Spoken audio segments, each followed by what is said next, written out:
What do we really see when the light begins to fade? Not the external light, but the one inside.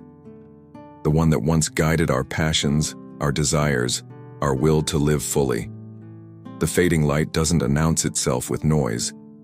It dims silently, one habit at a time, one routine at a time, one resignation at a time. Suddenly, the things that once gave us joy feel distant.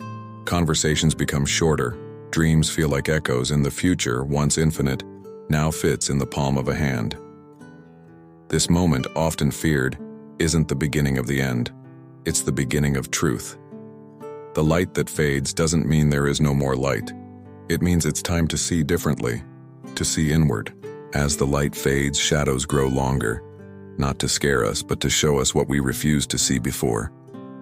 In the rush of our earlier years, we feared the dark. We filled every silence with noise, every pause with urgency, every doubt with distractions. But now, as the brightness dims, we're left with what was always there. Our memories, our regrets, the people we became, and those we never dared to become. The shadow is not an enemy. It is a mirror, a teacher. It doesn't accuse, it reflects. And in its quiet presence, it asks, were you truly living or just surviving? This is where the real journey begins. Not forward, but inward. Not to do more, but to feel deeper. Not to chase time, but to honor it. There are lessons that only come when the body slows down, when the applause fades, and when the house grows silent. They do not scream. They whisper. They wait for us to finally listen. Lesson 1. You are not your productivity. You are not what you achieved, what you bought, or how many depended on you. You are the presence that remained when all of that faded. Lesson 2. Time is not your enemy. It's the canvas.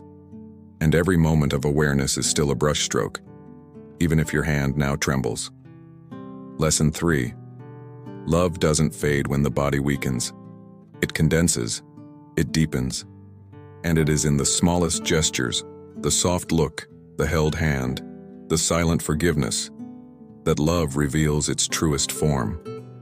To learn these truths, the light must dim just enough for us to finally see the glow within. Letting go is not weakness. It is the final mastery of strength, the kind of strength that no longer needs to control, to prove, to defend. It is the quiet decision to unclench the fist, to stop clinging to what no longer serves, and to honor the life that still remains. Letting go of old identities, the roles you once carried like armor. Letting go of certain relationships, not because they meant nothing, but because they already gave all they could.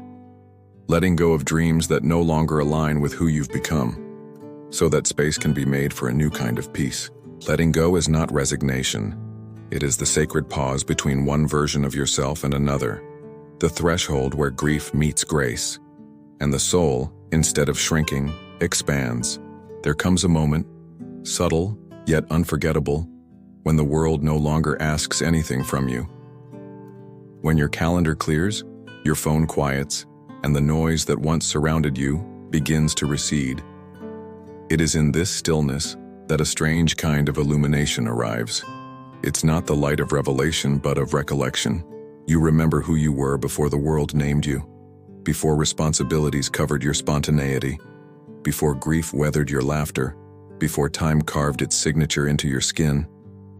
And in this remembering, something awakens. Not youth, but essence. A soft return to what truly mattered. Not the trophies, not the titles, but the hands you held, the kindness you chose, the times you listened when it wasn't convenient, the mornings you made someone feel seen. That was your legacy. As the flame dims, this final illumination doesn't demand a spotlight. It simply needs your presence, your willingness to see yourself not as fading but as completing. When the light begins to dim, many fear what's next. The silence, the decline, the disappearance. But what if that dimming is not the end, but a transformation? The sun doesn't vanish at dusk. It softens. It stretches across the sky in hues never seen at noon. It becomes more beautiful, more reflective, more honest. So does a soul nearing its closing chapters. It becomes less about ambition and more about meaning, less about being remembered, and more about remembering who you are. This is when your legacy becomes visible, not in the applause, but in the echoes. The echo of your voice in someone else's courage. The echo of your love in the silence someone now sits with. The echo of your presence in the chair you no longer occupy. Let the light you carry now be deliberate. Let it warm someone else's cold day. Let it remind those around you that even when the flame lowers, it still gives warmth and leaves behind a glow that cannot be extinguished. If this reflection touched something deep in you, write in the comments, "I still carry light." Share this with someone who may be forgetting that their light still matters. And if you're on a journey to find meaning through the shadows, subscribe now. Even in the dimmest hour, a quiet glow remains.